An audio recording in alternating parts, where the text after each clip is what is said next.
염화미소는 행복입니다. 예.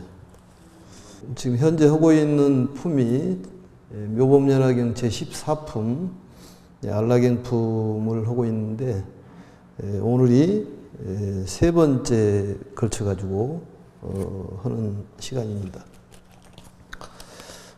또 이제 백중이 얼마 남지는 않았는데 그 영가님들을 위해서 영가님이라는 것은 이제 돌아가신 분을 얘기하는 것이고 살아 계신 분은 보채라고 얘기를 합니다.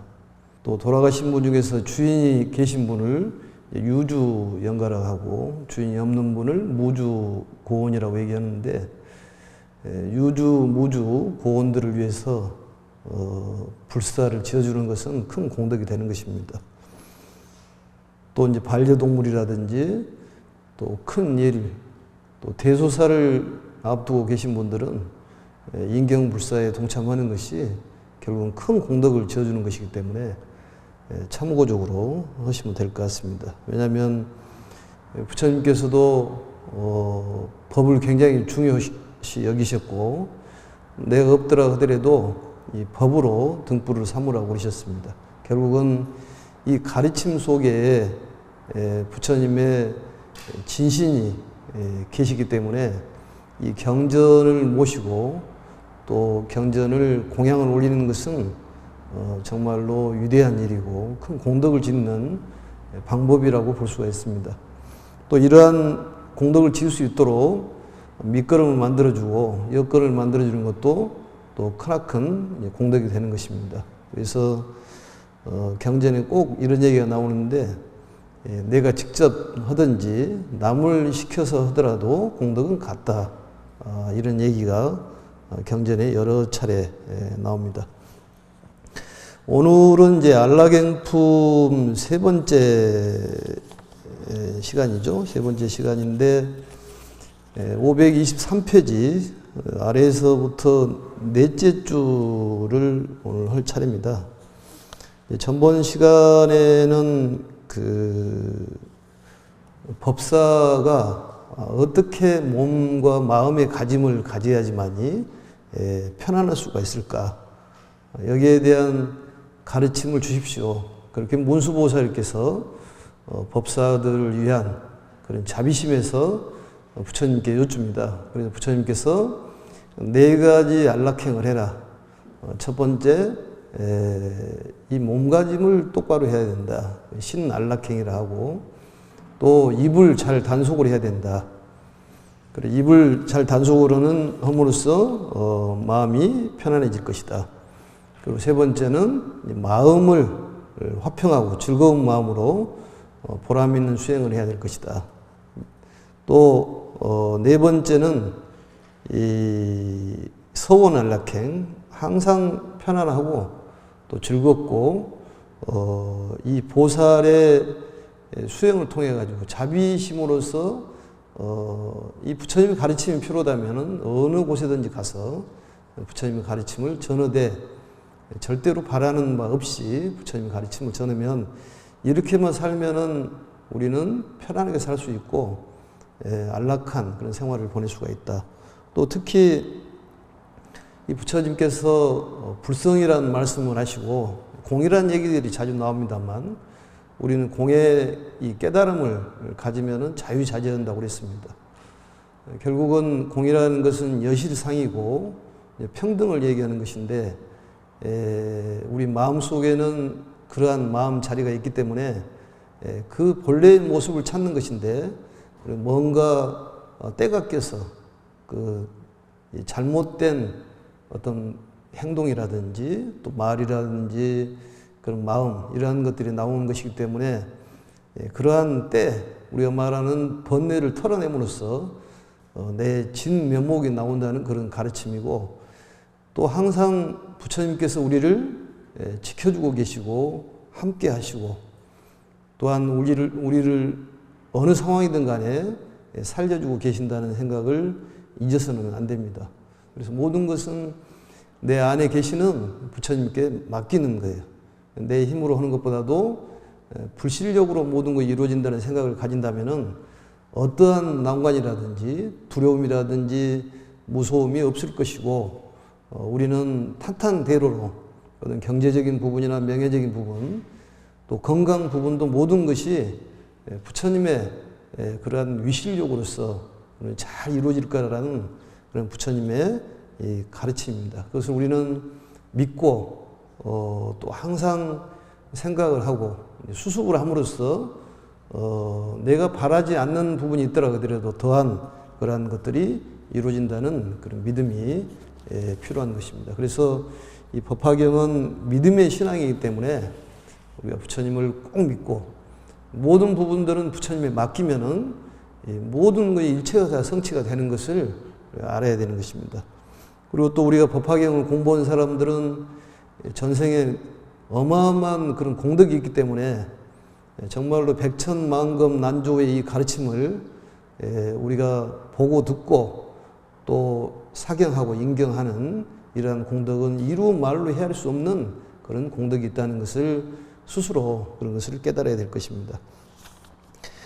전번에 이제 그 행처에 대한 그 얘기, 행처라는 것은 어떻게 행동을 하고 또 어떠한 우리가 몸가짐, 마음가짐을 해야 될 것이냐, 여기에 대한 말씀을 부처님께서 하셨습니다. 그렇게 함으로써 우리가 마음이 편안해지고 또 걱정이라든지 근심이 없고 평화로운 즐거운 마음으로서 우리가 살아갈 수가 있다. 여기에 대한 가르침이에요. 그래서 항상 안락이라는 그런 생각을 우리는 가져야 됩니다. 그래서 전번에 얘기했듯이 우리가 금전적으로 좀 넉넉하는 것은 몸이 좀 편안한 것이지 마음이 편안한 것은 아니다. 그렇게 봤을 때 우리가 마음을 편안할 수 있도록 노력을 해야 된다. 이런 얘기입니다. 그래서 인욕의 경지에 머물러서 항상 부드럽고 또 성내지 않고 또 놀라지 않고 또 대상에 집착하지 않는 그런 마음. 그래서 모든 법의 실상을 그대로 관찰하는 그러한 마음이 보살의 행처다 그랬습니다. 그리고 이제 이 보살들의 친근처가 있는데 친근처라는 것은 교제에 대한 범위, 어떤 사람을 어떻게 사귀어야 될 것이냐 여기에 대한 가르침인데 거기에 대한 것을 저번에 이 5번째까지 설명을 했습니다. 오늘 이제 6번부터 10번 이렇게 10가지의 친근처가 있는데 여기에 대한 설명을 이어서 하도록 이렇게 하겠습니다. 523페이지 넷째 줄, 밑에서 넷째 줄을 보도록 하겠습니다. 이 어떤 사람하고 친해야 되고 어떤 사람하고 친하지 말아야 될 것이냐, 이런 사람의 심리적인 것을 배운다면은 우리도 거기에 물이 들어서 마음이 편치가 못할 것이다 그런 얘기입니다. 어머니가 애들이 밖에 나가면은 차 조심해라, 또 아니면 사람 조심해라, 또 밥 제때 챙겨 먹어라 이렇게 자상히 말씀하듯이 안락행품은 상당히 구체적으로 우리가 어떤 사람하고 친해야 되고 어떤 사람하고 친해야 되지 않아야 되고 또 마음가짐은 어떻게 먹어야 하는 것이 자상하게 나와 있으니까 여러 차례 걸쳐가지고 읽어보고 또 생각을 해보고 반복적으로 해야지만이 이 실력이 늘어납니다. 이 부처님께서 2번, 3번에 걸쳐가지고 말씀하는 것은 굉장히 중요한 얘기이기 때문에 그런 것이고, 한 번으로도 족하기 때문에 쭉 이렇게 한 번씩 설명하지만 내용이 우리에게 지대한 영향을 미치기 때문에 수차례에 걸쳐가지고 읽어봐야 될 거라고 생각을 합니다. 그래서 이 시대는 정상만자들이 많기 때문에 이 법사가, 이 법화경을 널리 서르는 사람들이 갖춰야 될 이 마음가짐에 대한 얘기니까 자세히 한번 들어보시기 바랍니다. 무수살이여, 또 보살 마살은 마땅히 여인의 몸에 애욕을 일으키는 상을 취하여 설법하지 말고, 이 애욕이라는 것은 꼭 여자만 뜻하는 것이 아니라 남자도 마찬가지입니다. 이 애욕이라는 것은 이 깨달음을 죽이는 그런 까닭이기 때문에 애욕에 대한 것을 버려라 그런 얘기예요. 그래서 집중력이 떨어진다는 거예요. 집중력이. 그래서 예전에 공부한 사람들 보면은 남녀를 멀리 하는 거 있지 않습니까? 집중력이 떨어지기 때문에. 그래서 기도를 하더라도 일심일사가 필요해요. 오직 집중력을 가려고 그러면은 주변에 그러한 거 다 떨쳐내야 된다 그런 얘기예요. 그래서 애욕을 일으키는 마음은 우리의 공부에 지장을 주기 때문에 그렇다는 거죠. 정말로 선정력에 딱 들었을 때는 천둥벼락이 치더라도 그대로 기도가 이루어져야 됩니다. 본인이 선정력이 들었는지 안 들었는지 테스트를 하면은 뭐 고양이가 나타난다든지 뭐 강아지가 나타나가지고 쥐가 나타나서 뭐 바퀴벌레가 나타나고 놀란다. 이것은 아직 집중력이 안 돼 있다는 거예요. 뭐 그런 사람들은 별로 없겠습니다만 바퀴벌레도 보고 놀래고 개미 보고도 놀랬는데 그런 이 포효심을 갖지 말으라는 거예요. 왜냐? 우리는 이 부처님을 모시고 사는 사람이고 이 마음속에 항상 부처님이 우리를 지켜주고 계시는데 개미, 파리, 모기에 놀려서 되겠냐 그 말이죠. 그래서 애욕이란 말이 이제 이런 얘기예요. 애욕은 보리를 죽이는 까닭에 그 상을 취하지 말고 법을 설해라. 또한 보기를 좋아하지도 말며 마냥 남의 집에 들어가더라도 어린 소녀나 처녀, 과부들과 더불어 함께 말하지 말며, 함께 말한다는 것은 세간의 얘기를 담소하지 말아라. 그러니까 이 세간의 일이 쓸데없는 얘기들이 많다 그런 얘기예요. 우리는 수행을 하는 사람이기 때문에 수행에 관련된 얘기를 서로에게 담소를 해야지 세상 얘기는 별로 도움이 되지 않다 그런 얘기입니다. 또한 5가지의 사내가 아닌 남자들과 친하게 지내지 말며, 이게 오종불람이라는 얘기죠. 오종불람. 그러니까 신체적으로 좀 결여가 된 사람들하고는 친하지 말아라 이런 얘기예요. 사실은 그것은 그 사람들하고 친하게 지내지 말라는 얘기가 아니라 심리적인 것을 배우지 말아라.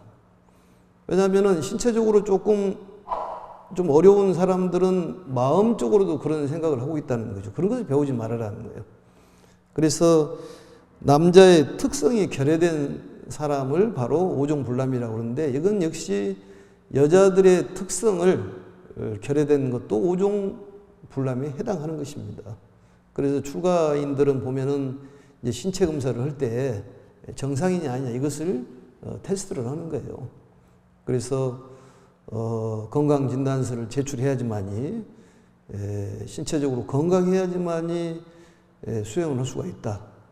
할 줄 모르는 것을 안 하는 것이 수행이 아니라 할 수 있어도 안 하는 것이 수행이다 그 말이죠. 할 수 없는 건 무건 수행을 하는데 말을 못 하는데 무건 수행이에요 그게?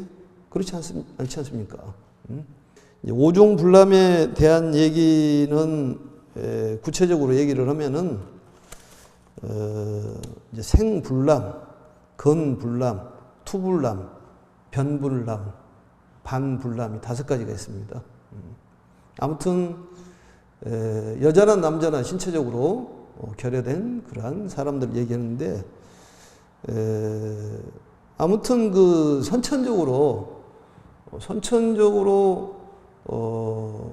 이 남자 구실을 못 하는 그런 사람이 바로 생불람입니다. 후천적으로 이제 남자 구실을 못 하는 것은 이제 건불람에 해당합니다. 건불람. 그러니까 여자도 마찬가지예요. 여자도 이제 성품을 배우지 말라는 거예요. 뭐 왕이라든지 왕족이라든지 고위층하고 친하지 말라니 그 사람들의 성품을 배우지 마라 그 말이죠. 이게 어떤 권력이 높으면은 상당히 사람들이 교만하다는 거지. 교만심은 아무 무익이라는 거예요. 해만 되는 것이지 이익이 하나도 없다는 거예요. 그런 마음을 배우지 말라는 거죠. 항상 겸손하고 또 친절하고 모든 걸 베풀라는 그런 마음을 가져야 되는데 이 세상은 그렇지 않지 않습니까? 그래서 오종불람에 대한 얘기가 사실은 이제 30 이상에 보면은 음장상이라는 거 있잖아요. 음장상. 여자들은 음장상이 없기 때문에 성불을 못 한다 그렇게 얘기를 했는데, 법화경에서는 여인 성불 또 용녀 성불이 나오지 않습니까? 그리고 비구니 마하파사 파제 비구니 야수다라 비구니가 성불의 수위를 받기 때문에 법화경하는 사람들은 성불할 수 있다는 거지. 여자를 남자를 떠나서. 성불이라는 건 대단히 중요한 거예요. 우리 본래 마음은 행복하고 맑고 깨끗한 그런 마음을 갖고 있는데 본래 마음을 찾아가는 거지. 음장상이라는 것은 뭐냐면은 말 또 코끼리 그런 것처럼 성기가 안으로 감춰져 있다 그런 얘기예요. 그래 여자들이 그게 없기 때문에 성불을 못 한다고 그랬는데 그 성품을 얘기하는 것이지 보이는 모양을 얘기하는 것은 아닙니다. 그리고 이제 투불남이라는 거 있어요. 투불남. 이 투불남이라는 것은 뭐냐면은 약간의 변태성이 있는 그러한 행위를 하는 그런 남자를 투불남이라고 그렇게 얘기합니다. 그리고 이제 변불남이라는 거 있는데 간단하게 얘기하겠습니다. 이 변불남은 하루 24시간 중에서 12시간은 여자, 12시간은 남자 이런 사람도 있다는 거예요, 그게. 그 다음에 이제 반불남은 뭐냐면은 반달은 남자요, 반달은 여자라는 거예요. 어떤 두 가지의 성기를 갖고 있다 그러더라도 그런 사람의 모습을 갖고 얘기하는 것이 아니라 그 성품을 갖고 얘기하는 거예요. 성품을 가지고. 그래서 이런 사람하고의 그 성품을 배우지 말아라. 또 혼자서 남의 집에 들어가지 말고 사정이 있어서 혼자 들어가야 할 때는 오로지 일심으로 부처님을 생각해야 하느니라. 일심이란 말은 흔들리지 않고 한결같은 마음을 갖는 것을 일심이라고 해요. 일심일사란 말은 이 어떤 주변 환경에 흔들리지 않고 오직 기도에만 전념한다든지 경전을 보는 데 전념한다든지 오직 부처님께 집중하는 것을 일심이라고 그러는 거예요.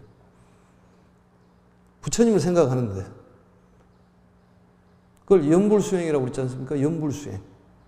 오직 부처님만 생각하는 거예요. 연불, 연법, 염승, 또 염계, 염시, 염천. 이게 육연법 수행이라고 그러는데 항상 우리는 부처님을 생각하는 거예요. 오직 하루 24시간 동안 부처님께 집중을 하는 것이 수행입니다. 그래 부처님과 나는 일신, 동체다.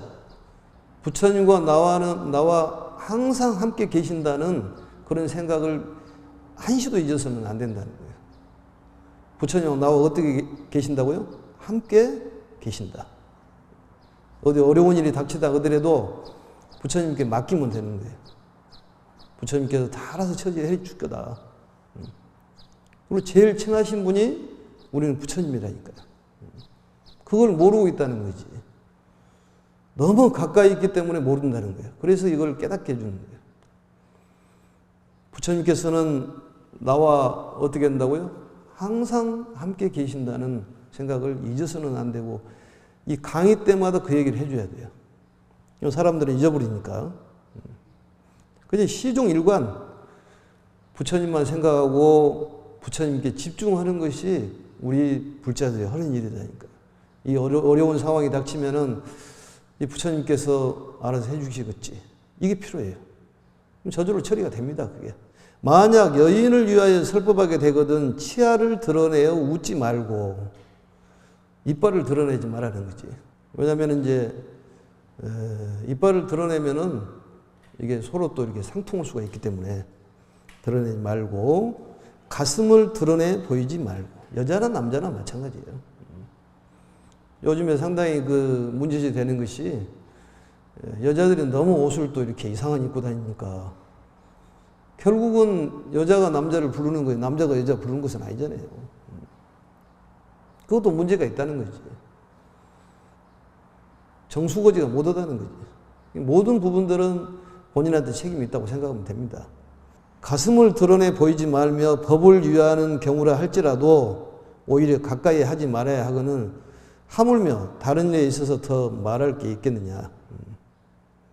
이것은 뭐냐면 남녀의 가오를 피하게 하기 위해서 깔끔한 태도가 필요하다는 얘기예요. 그렇지만은 이 설법을 하고 부처님 말씀을 들을 때는 항상 얼굴에 환한 미소를 띠면서 또 이 사랑스러운 말을 해줘야 한다는 거예요. 우리가 무제 7시 중에서 화환이라는 거 있잖아요. 화환. 얼굴을 환하게 하고 또 애허를 해주는 거예요. 좋은 말로. 그런 게 필요하다는 것이죠. 그것은 잊지 말아야 한다는 거예요. 그 10번째, 9번째입니다, 그게. 그 다음에 이제 10번째입니다. 나이 어린 제자나 삼이나 어린 아이 기르기를 좋아하지 말며 또한 그들과 함께 한 스승 섬기기를 바라지 말고, 여기까지. 이 삼이라는 것은, 원래 이제 7세부터 20세 사이를 삼이라고 그럽니다. 구명삼이라는 것이 있는데, 이름만 삼이. 요즘에 이제 출가 연령이 높아져가지고, 평균 연령이 뭐 30이, 40 이상 되니까, 이름만 3이라는 거지. 원래는 20세 이하를 3이라고 그럽니다. 이제 수행의 수습 단계를 3이라고 그래요. 예비성이라고 그렇게 얘기를 합니다. 공부가 덜 된 사람하고 자꾸 친하게 지내면은 본인도 그렇게 된다는 것이지. 그래서 친하게 지내지 말라는 거예요. 너무 오랫동안 친하게 지내지 말라는 거예요. 또 어린 아이 같은 또 마음을 먹은 사람들 있잖아요. 뭐 조금만 뭐 하면은 또 삐지고 돌아서고 토라지고 이런 사람도 사실은 마음이 어린애하고 똑같은 거지. 뭐 사탕 하나 사주면 또 좋아하고. 이런 것은 아직 덜 된 사람이기 때문에 수행에 방해가 되기 때문에 그런 사람하고 가까이 하지 말으라는 얘기예요. 그 심리적인 걸 배우지 말으라. 좀 어른스러워야 된다는 얘기예요. 아무리 큰일이 온다 그러더라도 느긋한 마음을 가지고 조바심이 없이 항상 부처님이 내 마음속에 계시고 나를 지켜주고 계시구나. 당당해야 된다는 거예요. 걱정을 하지 말아야 된다는 거예요. 어떤 일이 닥친다고 하더라도 부처님께서는 나를 살려주는 일을 하고 계신다고 생각을 해야 돼. 내 식대로 같이 판단을 해서는 안 된다는 겁니다. 뭔 일이 잘 안 된다고 해서 내 생각이 잘 안 되는 것이지 부처님의 그 세계에서 보면 잘 된 일이라는 거예요. 나중에 보면 다 아는 것이다. 그런 얘기입니다. 그걸 막아주는 거지, 미리. 못된 길로 가기 위해서 열심히 노력하는데 그걸 미리 막아주는 역할을 한다. 그런 얘기입니다. 그래서 어린아이라고 기르기를 좋아하지 말며 또한 그들과 함께 한 스승을 섬기지를 바라지 말고, 여기까지 10번째 친근체에 대한 얘기예요. 그러면 우리는 어떻게 해야 되냐? 항상 좌선하기를 좋아하되 한적한 곳에서 그 마음을 닦아 거두어야 하느니라. 그러니까 홀로 이렇게 있으면서 조용히 사유하는 시간을 많이 가져라는 거예요. 이 세상은 모든 것이 평등하고 나를 버려야지만이 세상을 구제하겠구나. 또 생사 문제에 부딪히면은 부처님께 맡기고 부처님께서 알아서 해주시겠다. 우주 대생명인 바로 부처님, 그는 불성이라고 하지 않습니까? 다른 말로 공이라고도 얘기를 합니다. 부처님께서 우주 대생명인 진리가 나를 알아서 처리해 주구나. 이런 마음이 필요하다는 거예요. 그래서 항상 조바심을 갖지 말고 당당해야 된다는 거예요. 무서워하지도 말으라는 거예요. 두려워하지도 말으라는 거예요. 죽음에 대해서도 그냥 부처님께 맡겨라는 거예요. 알아서 갈 대로 간다는 겁니다, 우리는. 그게 믿음이에요. 그래서 이 10가지의 친근처. 그래서 이 한적한 곳에서 그 마음을 닦아 거두어야 한다. 그 말은 무아의 경지에 들어가는 그러한 마음을 갖고 조용히 앉아있는다는 거지. 그걸 시간을 많이 가지라는 거죠. 그리고 이 쭉 이렇게 당겨서 허리를 쭉 펴고 가슴을 펴고 항상 그런 자세가 필요하다는 거예요. 겁먹지 말고. 누가 뭐라 그러더라도 겁먹지 말아요. 왜 겁먹지 말아야 돼? 부처님께서 항상 우리를 지켜주고 계시니까. 24시간 항상 부처님을 집중을 해야 된다니까요. 누구를 만나러 가고 무서운 사람을 만나러 가더라도 마찬가지예요. 나를 죽일 사람을 만나러 가더라도 그런 자신감을 갖고 가라 그 말이죠. 다 해결이 다 되겠습니다. 어떤 몸이 아파가지고 힘들더라도 부처님을 믿으면은 다 되는 거예요. 아무것도 없는 상태에서도 믿음을 가지면 이루어진다니까 그게. 그게 필요해요. 우리가 목표 설정만 해놓으면은 다 이루어지게 돼 있습니다. 그래서 문수살이여 이것을 첫째 친근처라고 하느니라. 또 다시 보살 마하살은, 이 보살이라는 것은 다른 말로 얘기하면 위대한 사람이라는 거예요. 위대한 사람. 위대한 사람. 우리들이 위대한 사람이에요. 그걸 알아야 된다니까. 왜냐? 우리는 아버지를 부처님을 모시고 있기 때문에 우리는 뭐 비유품에서도 배우고 또 신의 품에서도 배웠지만은 우리는 상속자라는 거예요. 위대한 유산을 우리에게 넘겨주시는 부처님이 그 유산을 우리가 받아가지고 쓸 수 있는 그러한 상속자이기 때문에 두려워하지 말으라는 거예요. 그런다고 해서 내가 지옥에 떨어져도 그만이고 극락에 가면 그만 이런 생각은 안 된다는 거죠. 그런 극단적인 생각은 안 되고 오직 부처님께 맡기면은 다 알아서 해주는 거예요. 마음을 평온하게 생각을 하고. 여기 굉장히 중요한 그런 내용이 나오는데 둘째 친근처 이거 굉장히 중요합니다. 보겠습니다. 또 다시 보살 마하살은 일체의 법이 공하여, 일체의 법이라는 것은 사물을 얘기하는 거예요. 일체 사물. 공하여 실상과 같으며, 실상과 같으며, 이 실상이라는 것은 있는 그대로의 모습, 진리의 모습, 본래의 모습을 실상이라고 그럽니다.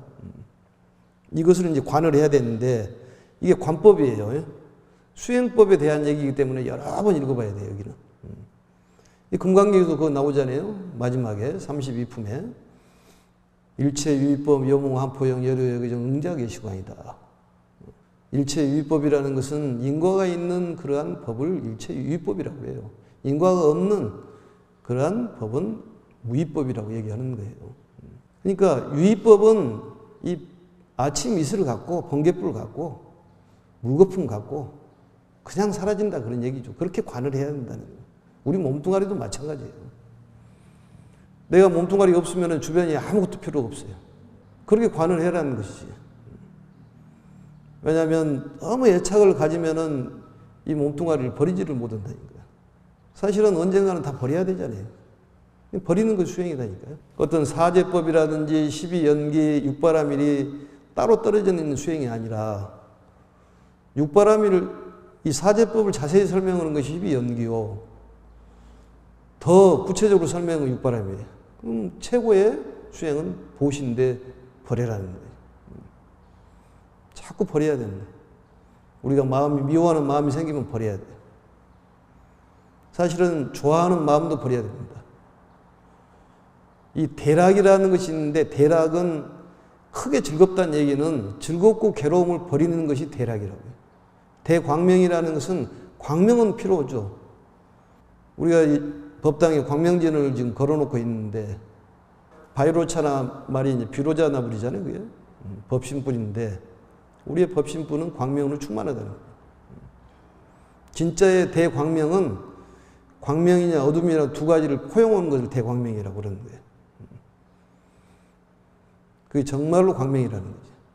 바로 이렇게 관을 하되 실상과 같으며 뒤바뀌지 않고 흔들리지 않으며 물러나거나 옮겨가지 않으니 마치 허공 같아서 존재함이 없으며 일체 언어의 길이 끊어져 말로는 표현할 수가 없고 생기지도 않고 나오지도 않고 일어나지도 않으며 이름도 없고 모양도 없어서 진실로 있는 바가 없으며 헤아릴 수도 없고 끝도 없고 걸림도 없고 막힘도 없건만 다만 인연에 의해 있게 되며 뒤바뀐 생각에서 생기는 것이므로 항상 이와 같이 법상을 즐겨 관할하고 살았느니라. 이것이 보살마하살의 둘째 친근천이라.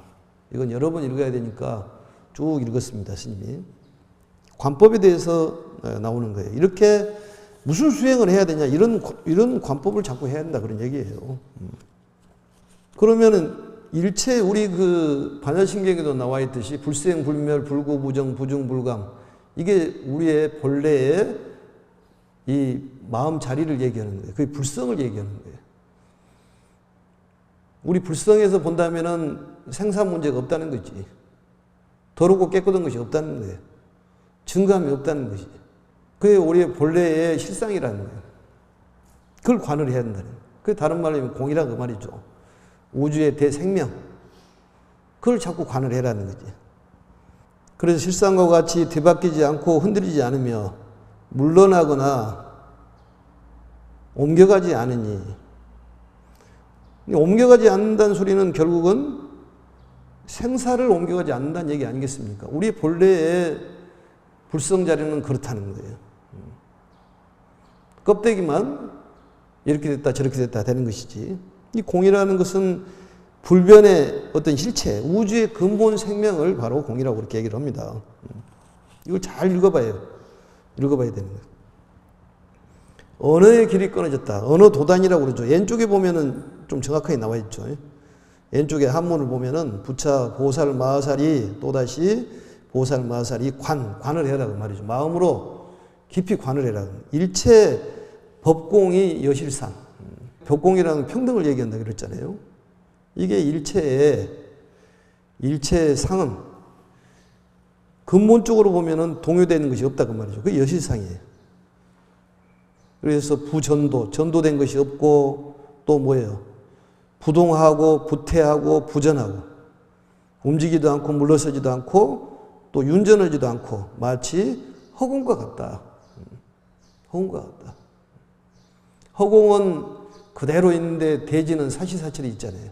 그런 것처럼 우리 마음은 허공에 비유하는 거고 우리의 사랑심은 이 대지처럼 봄, 여름, 가을, 겨울이 있다는 거죠.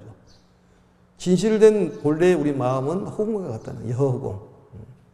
또 심청정, 이 마음은 항상 청정하다는 거예요. 그래서 무소유성이라는 것은 소유하는 성품이 없다는 거예요. 자기의 성품 자체가 없다는 거예요. 우리가 H2O를 물이라고 그러는데 이 물을 두고 수소 2개와 산소 하나로 해가지고 만들어진 게 물이단 말이죠. 그럼 물을 수소라고 얘기할 수도 없고 산소라고 얘기할 수가 없다 그 말이죠. 그게 무자성이라는 얘기예요. 무자성이다. 이 자성, 무자성을 깨달으면은 바로 그게 불생불멸이요, 불구부정이요, 부정불감이라는 거지. 우리는 공돌이를 깨닫는 거예요. 공을 깨닫는 것이 수행이라 그런 얘기입니다. 그래서 공이라는 것은 실제는 확실히 있지만은 실제로 있는 거예요. 있는 거지만은 우리들이 확실하게 인식을 못하는 게 공이라는 거죠. 이 허공을 보면 아무것도 없는 것 같지만은 자세히 보면 그 안에가 꽉 차 있어요. 움직이는 것들이 꽉 차 있습니다. 그건 우리 눈으로 볼 수가 있어요. 실질적으로. 꽉 차 있습니다. 우리 눈에는 보이지를 못해요. 그와 같이 공이라는 것이 실제는 확실히 있다는 거죠. 근데 우리는 그걸 인식을 못하는 거예요. 그래서 이걸 해석할 때 실제이기는 하지만은 고정된 실제성을 가진 것은 아니라고 설명할 수밖에 없다. 이렇게 설명할 수가 없다고 말이죠. 굳이 설명한다면. 그리고 고정적인 실체성이 없다는 거예요. 그게 무자성이라는 거예요. 그렇지만은 분명히 있다는 거죠. 그게. 그래서 공을 다른 말로 얘기하면 팽창이라는 말을 합니다. 어마어마한 팽창력을 가지고 있다는 거죠. 그러니까 우리 마음 속은 어마어마한 팽창력을 가지고 있기 때문에 금전적으로 가질 수 있는 그 돈의 액수를 얘기한다면 수천조를 가질 수가 있고 이루 헤아릴 수 없는 그러한 물질적인 걸 가져도 우리는 거기에 넘치지가 않는다는 거죠. 명예적으로도 마찬가지예요. 그 말은 어마어마한 능력자가 우리다는 거지. 그걸 빨리 깨달아야 된다는 거예요. 그래서 이것을 계속 관을 해라는 거예요. 이것이 또 무량의경에 보면은 아주 자세히 나와 있습니다. 무량의경을 좀 설명을 하겠는데, 무량의경 설법품에 보면은 이런 얘기가 있어요. 우리가 어떻게 관을 해야 되는 똑같은 내용이에요, 이 내용이.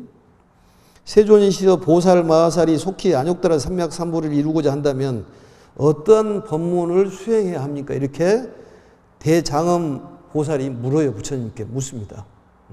어떻게 수행을 해야 됩니까? 부처님의 법문을 어떻게 수행해야 됩니까? 어떠한 법문이 보살 마살로 하여금 속히 안욕따라 삼맥삼보를 이루게 합니까? 이렇게 물어요. 부처님께서 답을 내려줍니다. 무량의 설법품에 나와 있는 내용입니다. 설법품이라는 건 부처님께서 말씀한 그런 가르침이에요. 우리는 부처님 가르치는 대로 살아가는 것이 불제자입니다. 불교라는 것은 부처님의 가르침을 배워서 깨달음을 이루는 것이 불교예요. 모든 기준은 경전을 기준으로 해야 되는 거예요. 나머지는 전부 외도라고 얘기하는 거예요. 아무리 성현의 말씀이라고 하더라도 외도라고 얘기를 합니다. 부처님 가르침 아니고는. 그렇지만은 우리에게 정말로 도움을 주고 힘을 줄 수 있는 가르침은 전부 법화경이라는 거지. 그래서 부처님께서 대장엄보살과 팔만보살에게 말씀하시기를 선남자의 하나의 법문이 있어서 능히 보살로 하여금 속히 안욕따라 삼맥삼보를 이루게 하나니 어떤 보살이든지 이 법문을 배우고 속히 안욕따라 삼맥삼보를 이룰 것이 성불할 것이다 그 말이죠. 이 법문을 수행을 하면은. 그래도 묻습니다. 세존이시여 이 법문의 이름은 무엇이며 그 뜻이 어떠하오며 보살이 어떻게 수행을 합니까? 이게 우리하고 똑같잖아요. 자상하게 설명 좀 해달라는 거지. 그리고 부처님께서 자상하게 설명을 하는데 어떻게 설명을 하느냐. 선남자의 이 한 법문은 무량이라 하나니 보살이 무량인을 배우고자 하면 마땅히 이렇게 관찰할지니라. 이 관법이에요. 그러니까 관법이 정확하게 나와 있다는 거. 이렇게 관법을 하면은 우리가 수행이 완성이 되고 성불하고 대자윤이 된다는 거지. 금강경에서는 그렇게 나오듯이 관법이 부처님께서 말씀하시는 거예요. 무량의 설법표는 이렇게 얘기를 하시는 거고 안락경 표면은 조금 전에 얘기했듯이 두 번째 친근처를 이렇게 얘기한다는 거지. 그러니까 첫 번째 친근처는 바깥 외부적인 그런 친근처를 얘기하는 거고 두 번째 친근처는 내부적인 얘기를 하는 거예요. 부처님께서.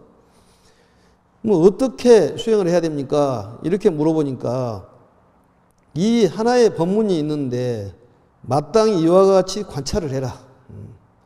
온갖 법은 본래부터 성품과 모습이 공적하여 크지 않고 작지 않고 나지 않고 멸하지 않으며 머무르지 않고 움직이지 않으며 나아가지도 않고 물러나지도 않으며 마치 허공과 같아서 똑같은 내용이잖아요. 그러니까 무대무소, 무생무멸, 비주비동, 부진불태, 유효허공, 허공과 같다는 거예요. 무유이법. 두 가지가 아니라 한 가지를 관을 해라는 거예요.